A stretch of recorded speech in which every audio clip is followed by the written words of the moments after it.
Tepat dan tidak tepatnya ini tergantung di posisi mana gitu kan. Sudut pandangnya ya. Itu masyarakat kita semua ya. Masyarakat Serang, Banten lah ya. Tetap harus diberikan ruang gitu kan. Supaya semuanya juga bisa berjalan dengan baik gitu kan. Jangan sampai pengusaha tambang juga nggak bisa beroperasi. Kan kalau nggak bisa beroperasi gimana ininya kebutuhan pembangunannya kan sama aja, karena membangun juga pemerintah misalkan bikin program biar jalan lah, kalau nggak ada batunya juga repot. Kita sebenarnya tidak harus berpihak kemana-mana ya, tapi bagaimana juga perusahaan angkutan, karena perusahaan angkutan juga jalan, karena pajak terbesar provinsi itu dari kendaraan bermotor.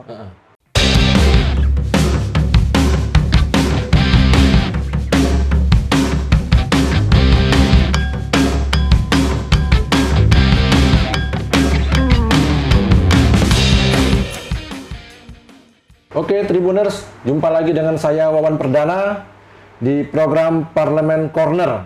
Kali ini kita bersama sosok yang sangat inspiratif, yang saat ini menjabat sebagai Ketua Fraksi PAN di DPRD Provinsi Banten sekaligus anggota Komisi 4 DPRD Banten. Kita sedang bersama Pak Kang, ini biasanya disapa Kang biar lebih akrab. Kang Ishak Siddiq. Iya. Ya Kang. Ya, Kang Wawan. Apa kabar? Baik. Ya. Ini kita sedang Tribuners, saat ini sedang ramai di Banten terutama ya. Ribu-ribu nih di jalan, sampai tutup jalan nih gara-gara aktivitas truk tambang. Iya. Ternyata ini bukan hanya terjadi di Kabupaten Serang, juga di Lebak gitu, di Cilegon gitu kan, sehingga gubernur membuat keputusan gubernur ya, Kegub, untuk jam operasional tambang yang diatur, yang selama ini bebas berkeliaran dan sekarang diatur, dan terjadi pro kontra. Nah, seperti itu. Gimana Kang ini, Kang? Ini keputusan gubernur sudah tepat atau gimana ini untuk truk tambang ini? Iya. Tepat dan tidak tepatnya ini tergantung di posisi mana gitu kan. Sudut pandangnya ya. Tentu kalau bicaranya orang tambang tidak tepat, kan? Tapi kalau sudut pandangnya orang yang ya biasa masyarakat gitu kan, di lalu lintas kan sangat tepat ini. Karena mengganggu sekali katanya kan, mobil-mobil tronton besar-besar yang menghabiskan jalan ini kan. Ya, jadi bagaimanapun juga itu masyarakat kita semua ya. Masyarakat Serang, Banten lah ya, tetap harus diberikan ruang gitu kan, supaya semuanya juga bisa berjalan dengan baik gitu kan. Tentu bahwa riak-riak kemarin yang kaitannya dengan banyaknya angkutan tambang ya, itu kan dampak dari beberapa tambang ya yang di Jawa Barat ditutup. Oh, yang ditutup itu ya, oleh gubernurnya ya. Ditutup oleh gubernur gitu kan. Jadi akhirnya banyak yang cari material hasil tambang dari daerah Banten. Ya khususnya lah kalau kita melihat keseharian ya wilayah Serang, Cilegon gitu kan. Ya sebenarnya sih. Jadi material dari sini dibawa ke provinsi lain. Ya sebenarnya sih ada juga di sini. Ya, ada juga katanya sih ke daerah Bekasi, Kerawang gitu kan. Ini sebenarnya di sana tambangnya ditutup, kebutuhan proyeknya di daerah sana diambilnya dari sini, kemacetannya dari sini. Iya, jadi pindah jadi macetnya. Iya, kita ketimpa macet. Tapi kan nggak begitu juga ya. Jadi alhamdulillah gitu kan, Pak Gubernur udah turun tangan, sehingga menerima masukan-masukan. Rupanya ada usulan dari kabupaten kota, karena tidak terjadi hanya di wilayah Kabupaten Serang saja, tambang ini juga hampir menyeluruh di wilayah Provinsi Banten itu kan, maka mesti diatur kelihatannya jam lalu lintasnya gitu ya. Jadi ya karena kemarin itu desakan dari masyarakat begitu besar ya, karena memang biasanya lancar perjalanan, tiba-tiba macet total, semuanya keganggu gitu kan. Pabrik-pabrik karyawan yang biasanya harus masuk jam 7, lah ini sampai jam 8, jam 9 macet gitu kan. Jadi tidak produktif. Tidak produktif, pulang juga biasa jam 5 gitu kan, sampai di rumah jam 6, setengah 7, lah ini sampai jam 9, jam 10 gitu kan. Mungkin akan juga ngerasakan juga. Lah, iya, sama gitu kan. Ya kalau dibiarkan jadi sangat kredit itu kan, semuanya harus harus terlayani dengan baik lah ya. Makanya Pak Gubernur ya mengatur jam lalu lintas sebenarnya. Lalu lintas khususnya angkutan tambang. Saya kira sih ya keinginan masyarakat sudah terpenuhi dengan diaturnya oleh Pak Gubernur. Sehingga jalan-jalan sekarang tuh sudah ya agak longgar lah ya. Agak longgar. Tapi masih ada katanya bandel-bandel 1-2 tuh? Iya, kalau 1-2 ya memang sebelum diatur juga sebenarnya ada. Angkutan tambang itu ada karena memang wilayah Cilegon itu bagian lingkar selatan ini banyak tambang pasir, Bojonegara juga banyak tambang batu gitu kan. Karena memang tata ruangnya juga begitu. Karena kalau tidak ada tambang juga gimana mendukung program pembangunan nasional. Emang bisa bikin beton tanpa batu kan? Susah. Atau bikin gedung tanpa batu kan susah juga kan? Artinya kan sudut pandang lain nih. Dari sisi pembangunan dan pengusaha gitu kan? Iya, ya kalau menurut saya sih semuanya harus dicarikan jalan keluar supaya semuanya juga merasa diberikan ruang gitu. Jangan sampai pengusaha tambang juga nggak bisa beroperasi. Kan kalau nggak bisa beroperasi gimana ininya kebutuhan pembangunannya kan sama aja. Karena membangun juga pemerintah. Pemerintah misalkan bikin program biar jalan. Lah kalau nggak ada batunya juga repot. Dengan pembatasan ini kan artinya operasionalnya berkurang, muatannya berkurang juga. Itu kan artinya apakah perlu seperti di daerah lain tuh saya dengar ada jalur khusus nih untuk tambang gitu kan, jalur khusus tambang dibuat atau apakah perlu itu di Banten buat jalur khusus seperti itu? Saya kira sih kalau di Banten dibuat jalur khusus jalan tambang kayaknya sih nggak perlu lah ya. Nggak perlu karena ya jangan jalan-jalannya ya jalan nasional sebenarnya. Sebenarnya bisa lewat tol juga kan ya? Iya, jadi begini sebenarnya. Gimana kan? Tapi mereka liberal juga kan gitu kan? Enggak liku-likunya gitu kan. Kenapa jalan nasional jadi penuh gitu kan? Ya yang terutama yang dari Bojonegara harus masuk ke tol PCI lah ya. Cilegon Timur ya. Cilegon Timur. Atau yang dari lingkar gitu kan, sebenarnya bisa lah gitu kan. Karena sumber lalu lintas tambang itu dari 2 jalur itu. Cuman yang saya tahu gitu kan, di dalam aturan permennya yang mengatur jalan tol itu, ketika mobil itu overload, diperintahkan untuk keluar di pintu tol terdekat. Itu rumusnya gitu. Maka mobil ini yang dari Bojonegara, dari lingkar, Cilegon, nggak mau masuk ke tol PCI. Karena udah barang pasti mobil itu masuk di overload. Perintahnya kan keluar tuh. Kalau keluar pintu tol terdekat arah Serang, yaitu di Taman Kopassus itu ya. Di Serang Barat ya. Serang Barat. Dan itu kok ini liku-likunya karena aturannya itu begitu, akhirnya dia putar doang tuh. Jadi pengusaha itu kan nggak mau mengangkut sesuai aturan gitu kan? Iya, mobilnya juga udah desainnya aja juga. Harusnya 22 kb menjadi 25 kb. Sudah dilebihkan. Iya. Kalau ngelihat ininya tuh, artinya butuh kesadaran masing-masing ya. Iya. Ya sebenarnya mereka sudah berhitung. Kalau mobil ini kapasitasnya segini, ongkosnya segini. Kalau ini ditambah kapasitasnya, ongkosnya jadi segini gitu kan.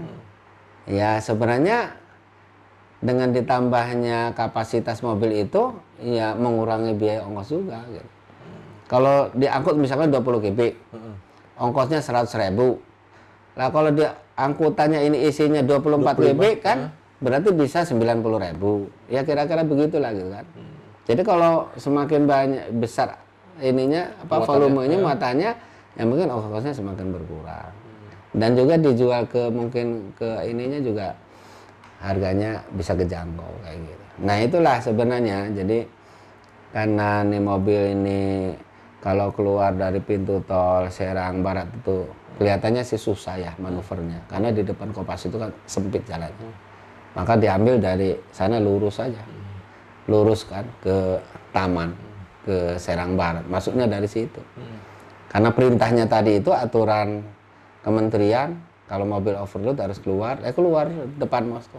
Nanti muter lagi tuh, masuk lagi.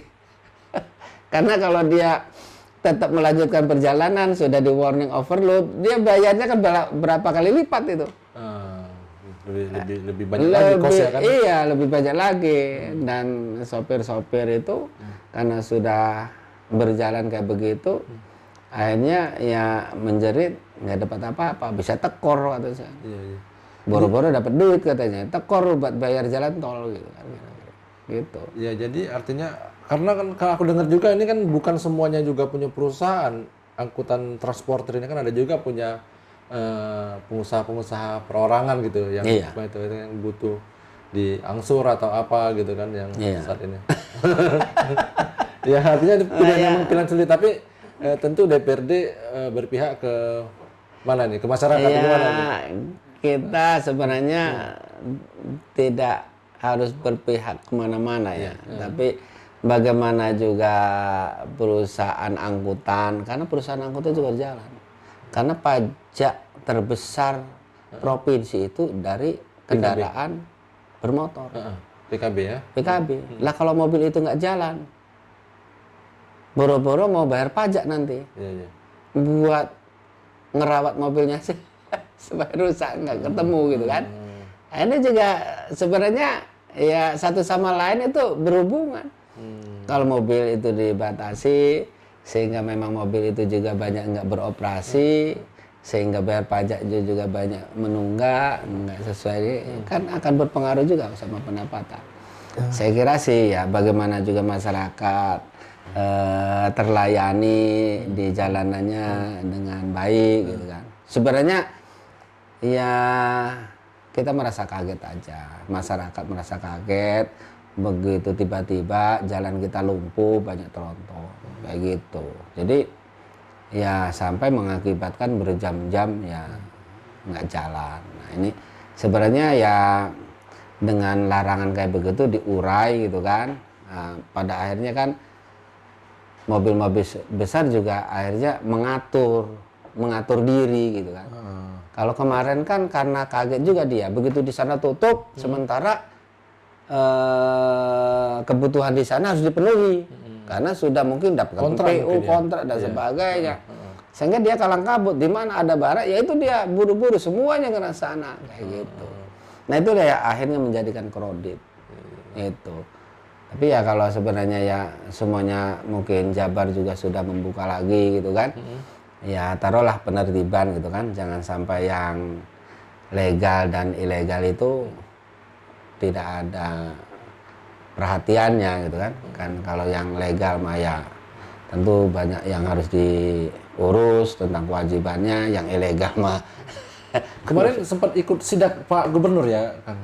Kemarin saya lagi ada, memang di surat itu saya juga diminta untuk hadir sih. Cuman kebetulan memang saya lagi ada kegiatan di luar, saya nggak keburu waktu itu. Maksudku ada berapa banyak sih jumlah total Apa? angkutan itu? Angkutan. Sebenarnya sebelum ditertibkan itu dalam semalam tuh bisa berapa banyak yang lewat gitu? Ribuan itu. Ribuan ya? Iya, kan waktu itu masyarakat Bojonegara itu kan saya minta buat surat untuk audiensi ke kita, ke Dewan.